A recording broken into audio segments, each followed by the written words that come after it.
So then we move up to soul consciousness, master's path, 40s.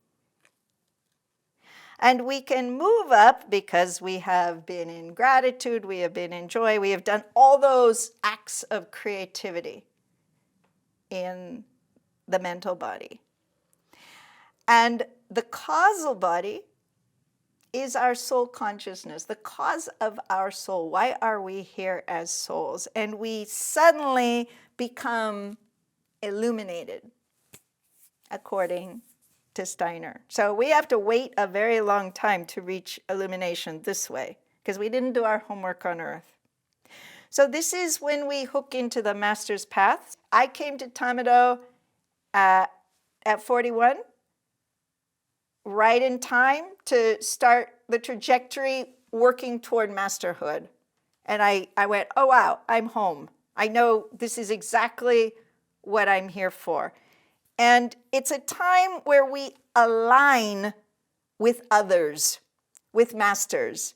I do believe that it's important that you have master teachers, because you waste a lot of time learning from the internet. And the internet doesn't teach the real juice, the real profound work. The real profound work is initiatic, it's hidden.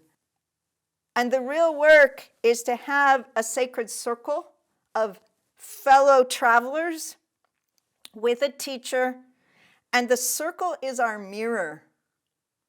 Because I can say you can't find your soul in a group. At the same time, I can say you need the group to express your soul. It's tricky. You need a group of spiritually I'm not going to say minded, I'm going to say energetically resonant people. I just speak from my experience of Tama-Do, so that when you have something to express, they will mirror back to you, whether it's truth or not. Just oracally, you're going to feel it in the resonance. We need mirrors, we need feedback at times.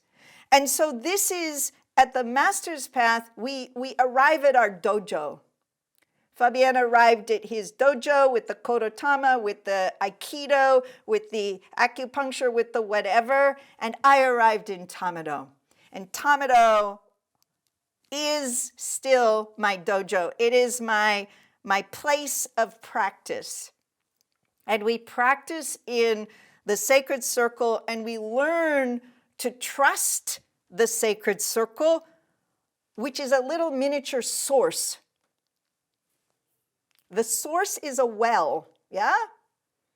It's also the source of the light. So if you are just trying to feed the source in the sky, that's a lot of work. It's exhausting. And when you're in your 50s, you're like, oh man, I wish I had somebody else that I could do this with. That's why you have a sacred circle called Tama-Do, or somebody else, something else. It doesn't have to be Tama-Do at the time of your master's path, because you're tired of going from this and this and this and this and this. You go, this is my way. I am on my master's path now, and it's the cedar of Lebanon. It's the great master tree of teaching and sacred knowledge.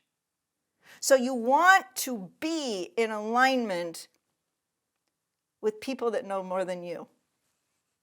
That's a master teacher. You want to be in alignment with people that have walked your path before.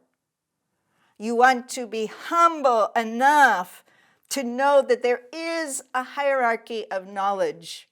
And those that have come before you, to a certain extent, they know more than you, until you can work with them, with their paradigm, and then you take off toward your masterhood in your 60s of finding your own way.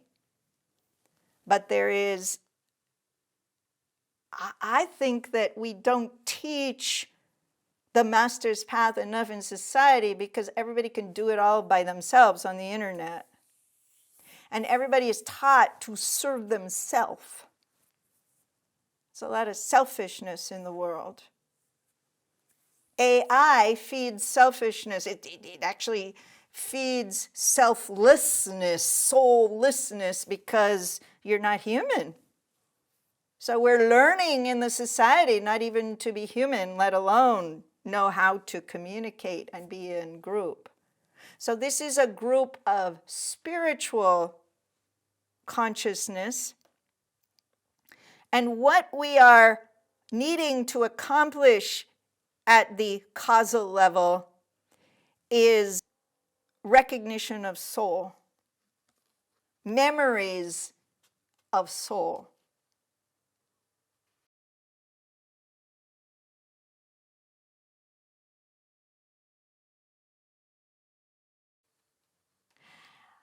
I will say that the causal body is linked to the sun. So we're no longer looking up at planets. We achieve the sun, which is why I'm saying always shine like the sun. And in the state of causalness, on the other side, we then choose, are we going to shine like the sun to inspire others on their path to illumination? Or the way of the soul to the light? Or do we choose to merge with God and lose our soul identity? So it is in the causal consciousness. I was looking back through this and that, and Joel Kuhl, it's actually in your workbook, you have a little chart, and it says, Joel Kuhl says that the causal body never dies.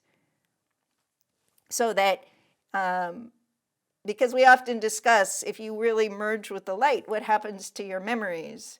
And I have a joke. I say that we hang our cosmic diaper on the line that is known as the gamma point. It's a long story.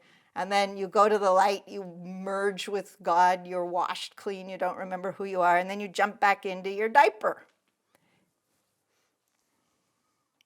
When you're in your diaper, it better be your diaper, because you have to put your name on the diaper because you might miss and jump into the neighbor's diaper. And then you have all these weird deja vus and you feel like it's not you. Well, of course, you're in the wrong memory bank. But Joel Kuhl makes it simpler. He says, no, the causal body doesn't disintegrate. So there's food for thought. But what I know now is you can achieve causality here on this life plane, and then you are light. And then as a being of light, yes, the body expires, you are light, and you can choose. You can choose to become one with God, or you can choose to shine back down on the disciples of the light. And that's for us to decide, what do we want? I am completely inspired to be illuminated myself this lifetime. Yes? Now I know it can be done. Now I have witness to it. And I think that that's what ethics are all about,